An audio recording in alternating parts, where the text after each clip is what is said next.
Hello students, welcome back to your English class. I am Nupur Sharma and in this video we are going to study the second story from third chapter of class 10 NCERT textbook. The third chapter is two stories about flying and the story we are going to study is The Black Aeroplane. The Black Aeroplane is written by Frederick Forsyth. Frederick Forsyth is an English author and he's also a journalist, and you would be surprised to know that he's a former spy also. And that is why I think he's very famous for his thrillers. And do you know, many of his thrillers have been adapted to films also, like The Jackal, The Dogs of War, and many more. You can find out yourself. Okay, so let me now come to the story. The story, The Black Aeroplane, is a very interesting story and it fluctuates, or you may say it oscillates between the mystery and miracle. So some mystery is going to happen, some miracle is going to happen as we move forward in this story. The story is actually about a pilot who is going in his Dakota plane from France to England. So a pilot who is moving in a Dakota. Now what is Dakota? Children, it used to be a military transport aircraft, a vehicle, a plane, a military transport aircraft which were designed and developed during Second World War. But some of them are still in use. So the story is about a pilot who is going in a Dakota from France to England. So let us begin summarizing the story. Beginning with the very first paragraph, the pilot says that he is looking forward for a holiday. He is planning or thinking about a holiday and he's eager to meet his family and he's flying over France. And when he started, the sky was absolutely clear. He saw a clear sky and he's so exciting thinking about his home, dreaming of his holiday, and he sees the time and it is 1:30 in the morning. Next paragraph, rather next two paragraphs, he says that I should call Paris control soon. So you know when pilots fly, they have a contact with the control room who direct them according to the weather. So he plans and he calls the Paris control center and he says, can you hear me? I'm on my way to England. So he tells that he's going to England and they give him certain directions. And in the next paragraph, he say, I moved according to their directions. I'll read out the line for you. I checked the map and compass, switched over to my second and last fuel tank. So mind it, second and last fuel tank. He has no more fuel. And turned the Dakota 12 degrees west towards England. So he turned according to the instructions given from the Paris control room. So then he says, I'll be in time for breakfast, a good big English breakfast. So he is taking pleasure while he's fantasizing about a huge, nice, big breakfast at home. See, when you are out for days and when you come back home, everyone is tempted to have homemade food. So same is the case with pilot. He is desperate right now to have good food at home. So he's happy, he's excited that he's going back home. And then next paragraph, he say that he was 150 kilometers behind Paris. Now he has crossed France, he's on his way to England, as you all know. And now he said, when he started there, the sky was clear.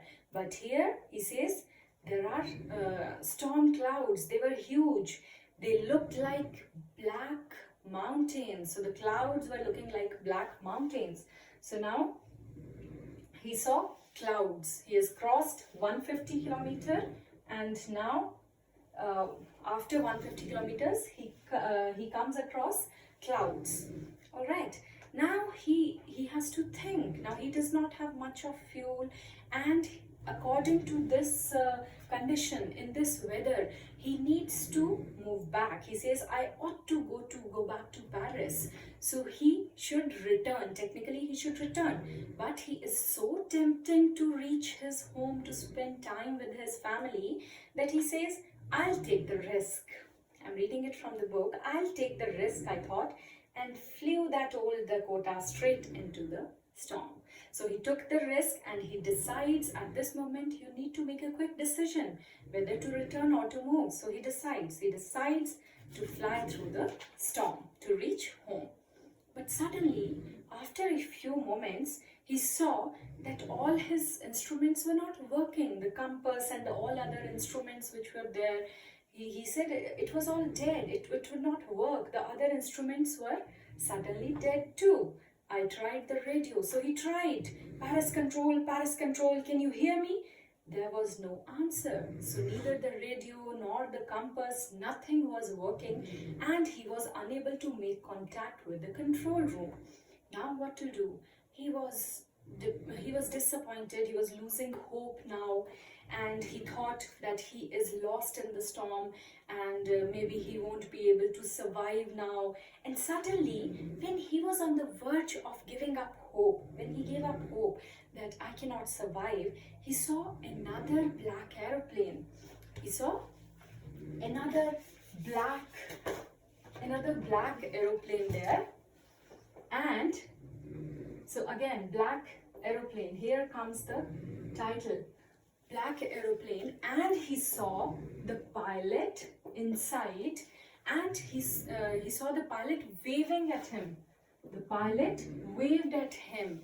The pilot waved, pilot understood, the pilot in the other plane, he understood that the author is lost, and he waved at him, and he tried to show him the path.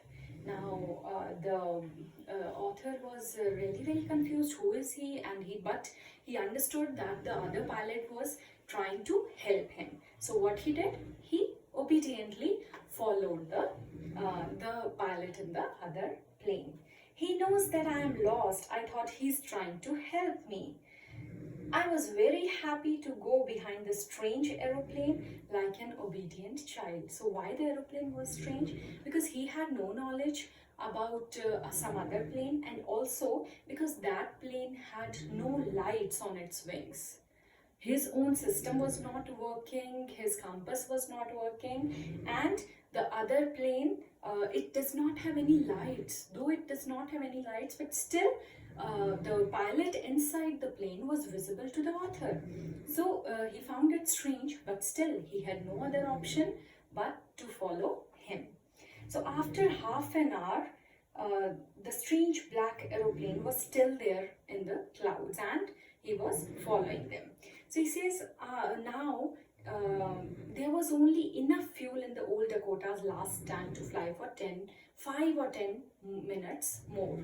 Now he was satisfied. He had some hope that the other pilot is showing me way. But now once again, the author felt frightened. He was very afraid. Why? Because now he knows that with the amount of fuel he had in his plane, he could not fly for more than 10 minutes.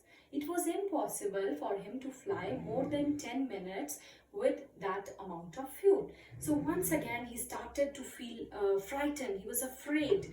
He was afraid of the storm. He was afraid because of the fuel. He was afraid that he would not survive. He would not reach home. So suddenly, I came out of the clouds and saw 2 straight lines of lights in front of me. It was a runaway, an airport. I was safe. So now what happened? Suddenly he was just thinking about how to reach, and that he did not have any more fuel, and suddenly he reached an airport. He does not know which place it was, but he reached some airport and he was safe.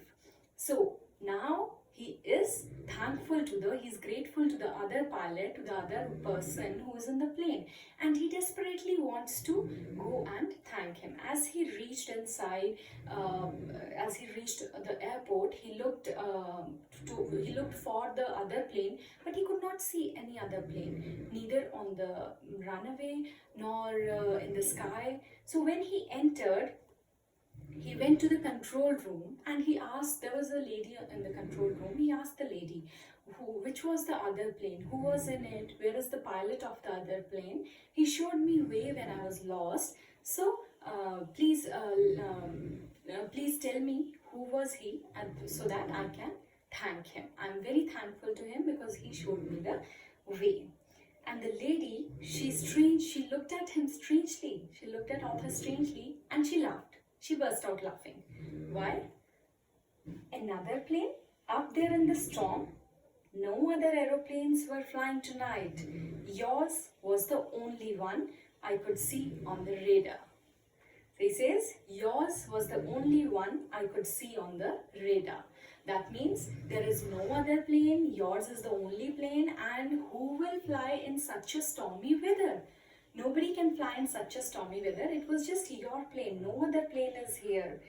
And so who helped me to arrive there safely without a compass or a radio or without any more fuel in my tanks? Now who was he? This remains a mystery for the author, and he's extremely surprised when he came to know that there was no other plane, and in that stormy weather, without fuel, without compass working and other instruments working, he was able to reach safely at an airport. So now students, it is up to you. Think about this. Who probably might be the pilot in the other plane? Was there a plane real or not? If the lady says there was no plane, there might not be no plane. Then who was he? Who helped out the writer? Come up with your answers, which are most welcome. I may give you some hints. What I think, there may be many options. There can be many options. Number one, it can be his own fantasy.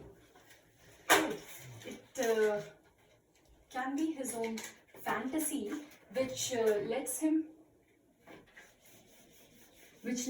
think or fantasize about the other plane. So number one, it can be fantasy, right?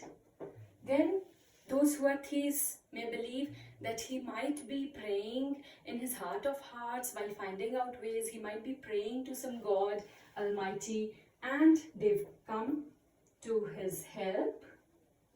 Or it can be that in that situation when he was struck there without any help, he was desperate to survive. Earlier when we began the story, he was desperate to reach home and have a good breakfast, to spend time with his family. But now, see, the situation changed in such a short period of time. Now he was desperate to survive, to reach safely anywhere. And now in this situation, maybe his subconscious mind was working, which showed him the way. Maybe his subconscious mind became the guiding spirit behind his actions. Maybe in his mind was divided into two. One was saying he would not survive, the other was trying to come out with different ways. It can be anything. These can be a few interpretations. You can come up with much more. I hope this story is clear to you all. So thank you, goodbye, take care, study and stay safe. Thank you.